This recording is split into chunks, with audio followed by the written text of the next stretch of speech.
ఒక్కసారి ఎంత ఎంత కట్టుకథలాగా చెప్పారంటే స్టోరీ వీళ్ళు నిన్న పొద్దున ఇగో ఇది వాళ్ళు నిన్న విడుదల చేసిన ప్రెస్ రిలీజ్.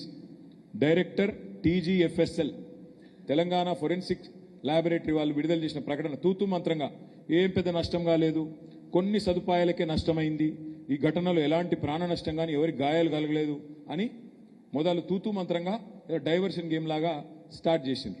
కానీ ఏమైంది, ఒక ఇన్స్పెక్టర్ గారు పాపం ఆయన కొద్ది నిజాయితీగా పనిచేసినట్టున్నాడు. ఆయనకు ఎఫ్ఐఆర్ రిజిస్టర్ చేయమని ఆయనకు లోకల్ ఆ ల్యాబొరేటరీ వాళ్ళు కంప్లైంట్ ఇచ్చారు. శ్రీనివాస్ రెడ్డి అని కంప్లైంట్ ఇచ్చిండు, పి శ్రీనివాస్ రెడ్డి. ఎఫ్ఐఆర్ నమోదు చేసిండు. ఎఫ్ఐఆర్లో అన్ని చాలా వివరంగా రాసిండు. వాళ్ళు ప్రెస్ నోట్లనేమో ఏం జరగలేదు, అంత మంచిగానే ఉంది అన్నట్టు, ఏదో తక్కువ నష్టం జరిగింది అన్నట్టుగా బుకాయించే ప్రయత్నం వాళ్ళు చేస్తే, ఇది ఫస్ట్ ఇన్ఫర్మేషన్ రిపోర్ట్. ఇందులో చాలా స్పష్టంగా ఏం రాశారు అంటే ఎఫ్ఐఆర్లో పొద్దున 10కి అగ్ని ప్రమాదం అయింది అని మాకు ఇన్ఫర్మేషన్ వచ్చింది. మధ్యాహ్నం 1:30 దాకా 3 గంటలన్నర దాకా 3 అంతస్తుల భవనంలో 3:30 గంటలు పట్టిందంట మంటల అదుపులోకి తెచ్చుతందుకు. మీరు ఆలోచన చేయండి, అదేమన్నా 30 అంతస్తులు కాదు, 50 అంతస్తులు కాదు, 3 గంటలు పట్టిందట. గా బుడ్డ 3 అంతస్తుల బిల్డింగ్లా ఫైర్ కంట్రోల్ చేసేందుకు.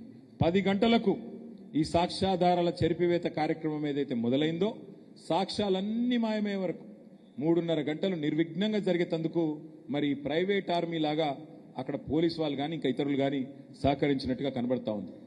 3 అంతస్తుల బిల్డింగ్లా ఫైర్ ఆపేందుకు 3:30 గంటలు పడుతుందంటే, ఇంత ఎఫెక్టివ్ ఫైర్ డిపార్ట్మెంట్ ఉంది మనకి, వాళ్ళకి 3:30 గంటలు పట్టిందంటే ఎవరైనా నమ్ముతారా? దీనిలో పెద్దవాళ్ళ పాత్ర లేదు అంటే ఎవరైనా నమ్ముతారా?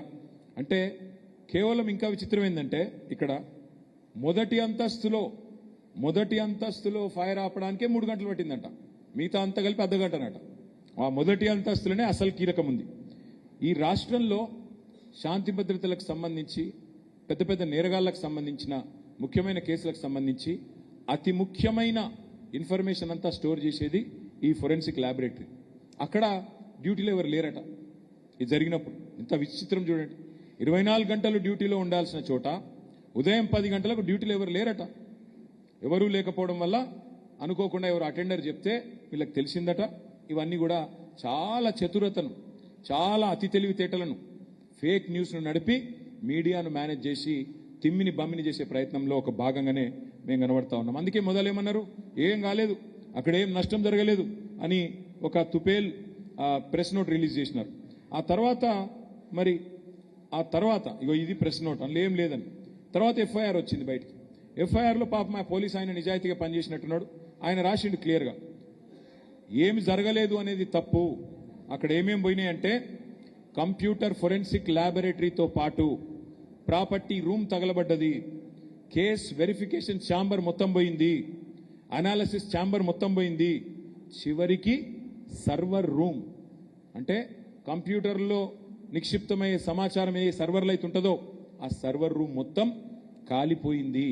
ఒకటి కాదు, property room, case verification chamber, analysis chamber, చివరికి సర్వర్ రూమ్ అన్ని పూర్తిగా కాలిపోయినాయని చెప్పి నేను చెప్పడం లేదు, ఎఫ్ఐఆర్ చెప్తా ఉన్నది.